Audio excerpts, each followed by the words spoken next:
Hello, everybody. Hello, everybody.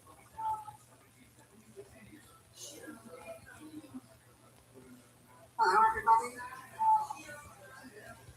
So I'm trying to test and see if I'll be able to go live from the spot I'm in, and I'm not sure if I'll be able to, but let me see.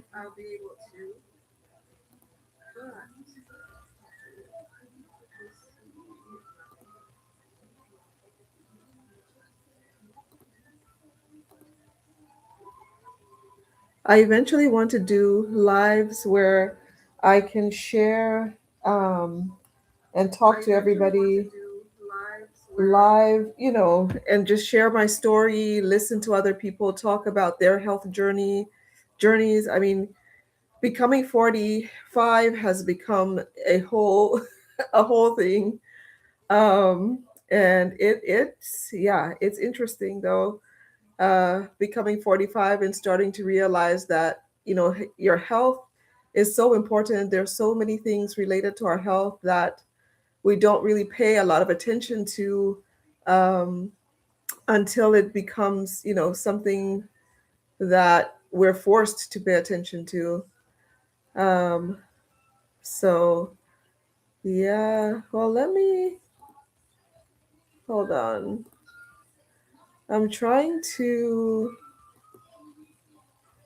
see if I can share my screen, um,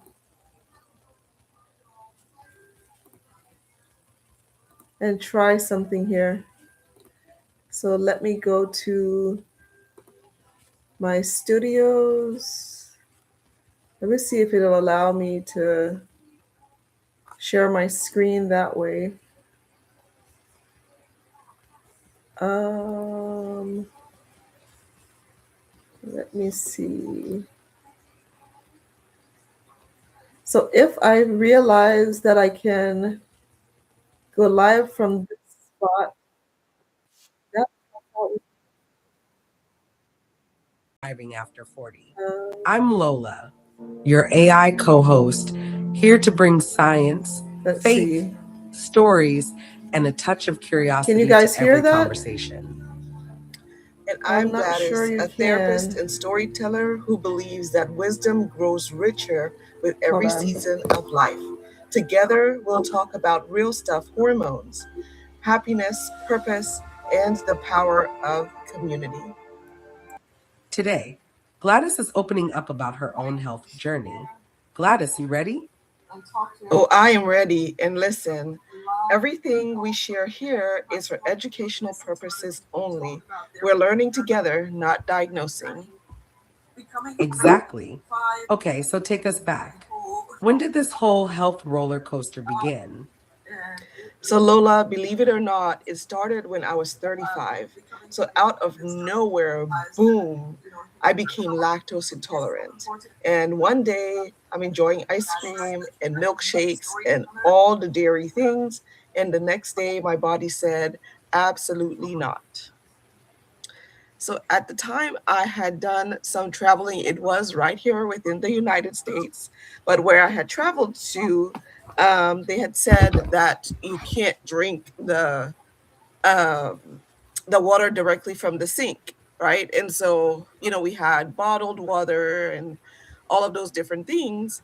And so the group of people that I was with sort of started developing different stomach issues, and we believed that it was because we had ice in our drinks. And so when I came back, that's what I thought it was. I thought my stomach was upset because of, those kind of things. And so I did go to the doctor, because it was really, really bothering me. And they did a series of tests, and I was going back, and, they weren't figuring out what was happening and different things like that. And then finally, when the blood test results came back, it showed that my white blood cell count was really low. And so they even did a bone marrow biopsy at the time, to figure out what was going on. And so when they did the bone marrow biopsy, they realized that there was nothing wrong. Well, it didn't show anything wrong. And so they told me, well, you probably have ethnic neutropenia, and we really can't tell what's going on with your stomach. And then after all those tests and different things like that, it was my mom who was like, well, you drink a lot of milk, you have milkshakes and things like that. And you consume a lot of dairy. Why don't you stop consuming dairy and see what happens? And so after all of that stuff, mother knew best. And so because I stopped, having dairy and things like that, and my stomach cooled down, like it just stopped. I did not have any, pain in my stomach anymore and things like that. So obviously, knowing me, after a while, I tested it out, and yes, for sure, it's dairy was the culprit of this whole thing. But it's so surprising how it literally happened overnight. Oh, and did I mention this was my first colonoscopy? So, yeah, let's talk about colonoscopy prep on another day. But here's your PSA: go get your colonoscopy if it's been 5 years since you've gotten your colonoscopy. Since then, I've had more colonoscopies, but if it's been 5 years for you, go ahead and take care of that now. All those tests and Dr. Mom got it right. Your body sent a certified letter. It sure did, and it sent it in bold print. And then 2020 arrives. Yep. So early 2020, I found out I had fibroids. That was a really interesting moment. So suddenly I'm sitting in the doctor's office and I'm hearing the word uterine embolization and hysterectomy and other various types of treatments. And as you can imagine, I had some big decisions to make and also some big emotions. And you didn't just sit still, you explored options. So I definitely did. I did a lot of exploration. And so my doctor and I decided on a treatment plan. And I decided, okay, so for the next year, before I make any big decisions that included surgery, I would try all of the non surgical options that there were. So I started birth control. I changed my entire diet and I went vegan. And this wasn't too, so going vegan wasn't really too hard because remember, I was already pretty much dairy free. And at this point in time, in the 2020s, all of the vegan products and everything was in the stores, and a lot of restaurants had vegan options and things like that. And so I tried to do all of those different things to support my body and to try to go as naturalistic and holistic as possible. And so I read about different supplements and all of the things to try to get myself through that year and see if more natural options would be helpful, as I was planning on what would be you know the best solution, let's put it that way, for myself medically without going the surgical options first. I meant the surgical routes first. And then your liver tapped you on the shoulder. Yes, it most definitely did. So I can remember I was exercising and things like that, and I started feeling this pain under my rib cage, my on my right side. And so I decided, okay, I'll just slow down on exercising because I thought, maybe it's just something funny happening. And it just kept happening after exercise.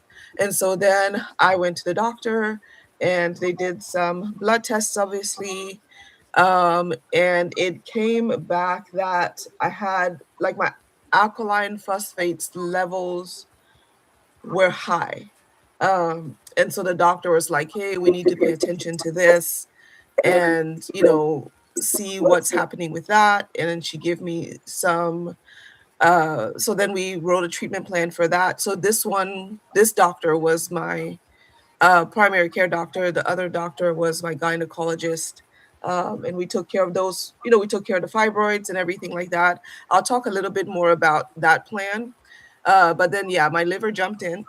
And so then I had to have a treatment plan for my liver. So I went for a blood test, and they, you know, continue to confirm that, okay, something's going on with your liver. And so then they sent me for an ultrasound.